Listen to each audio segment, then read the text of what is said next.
Good morning, and welcome to Henry's Workshop. I was just going to do a brief book recommendation, not so much of a review.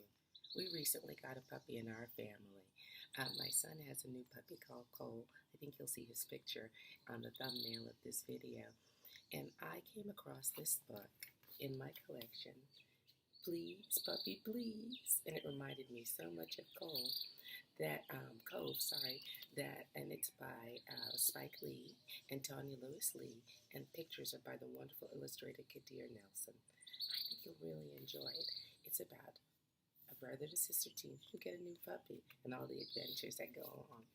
I recommend this book for you, and I also think you should go by the library. They have lots of books about kids and puppies, and the pictures are fabulous. So I'm going to show you one. What an adventure, right? So please go by the public library. Miss Lisa will be dying to meet you. You could also maybe get a copy of Please, Puppy, Please. Now, another fact I've learned about Jamaica is, as an island nation, this land was historically forest. So all the things that we think about that grow here that we find so intriguing, like fruit and bananas and cassavas and papayas and soursaps and yams and all of the foods that are that we think about as being inherently Jamaican, that we love to eat, are really brought from other places. Because during the slave trade, as well as the colonization of the planet, they brought many different types of things here that grow wonderfully in Jamaica, but are not indigenous. Indigenous means that it came up off of this land and is natural to this land. So a lot of the things that we think of as Caribbean are non-indigenous, that they came from China, or they came from Africa, or they came from Europe or someplace else, but they grow really wonderful here, such as orchids and hibiscus and all these wonderful things that we have here. So I thought that was a fun fact to know about Jamaica. Hey, summer campers. In part of our Stop the Summer Slide camp, I'm not sure what day this is, but I wanted to show you a fun fact, some unusual fruit. I think you can get these in Florida, but not from hanging from the tree outside. These are called guineps, and they look like grapes, but they hang on the tree, obvious. But let me show you how you, eat them, and how unusual they are. They are my absolute favorite fruit.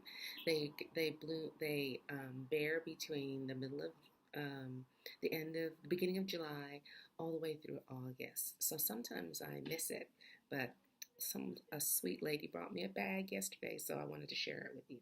You crack it with your teeth, and they kind of crack open. Did you hear that? And on the inside is this delicious fruit that you pop in your mouth, and it kind of melts off. And you have to be careful. Don't be talking like me. I'll take it out just in case. It has a really large seed. You have to be very careful. We usually don't give them to babies and little kids because it can stick in their throat if they're not very careful. So that's why I stopped talking while I had it in there. But they are delicious. I can't even describe. They're not like mangoes. They're a little like lychee.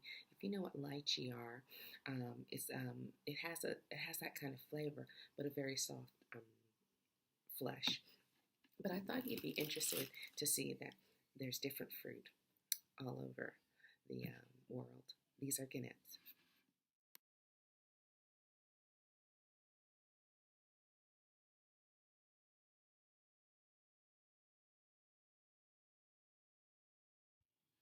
I wanted to talk to you about another thing that you can do during summer vacation time.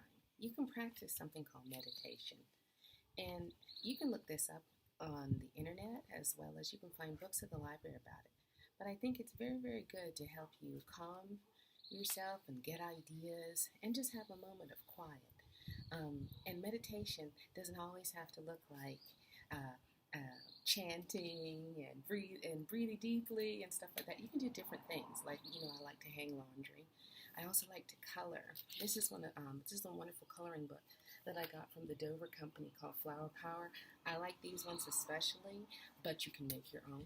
You don't necessarily have to buy one. The reason I like these is because after you're done, they're see-through and you can hang them in your window. And I like to put those up in the window while I'm visiting here and when I'm at home, so I can kind of remember some of the things I thought of. Now, one of the benefits of meditating is that it helps reduce your heart rate. It helps with stress. It helps you come up with ideas. I find it really helps with creativity because in the middle of coloring, all of a sudden you have all these ideas, or gardening, or whatever you do to meditate with, or to think with. Sometimes ideas pop out. Like I like to upcycle old markers because we go through a lot of markers in the library, and I always wondered what to do with them. So I soaked them in distilled water and made watercolor paint. And I was just thinking, well, now that you have all this paint, what are you going to do with it? And while I was busy coloring, out popped the idea that, yeah, while I was coloring, out popped the idea that I could use the watercolor in our own coloring books and posters and stuff that we do at school. We can use the watercolor paint for that kind of stuff. And that didn't come to me before, but it helps with meditation. And it also helps, especially when you come home from a hard day at school. Take like 5 minutes or something to take a moment to do some kind of meditation, some breathing and calming yourself, so you can go into the rest of your evening and have a good day. It's good for your brain.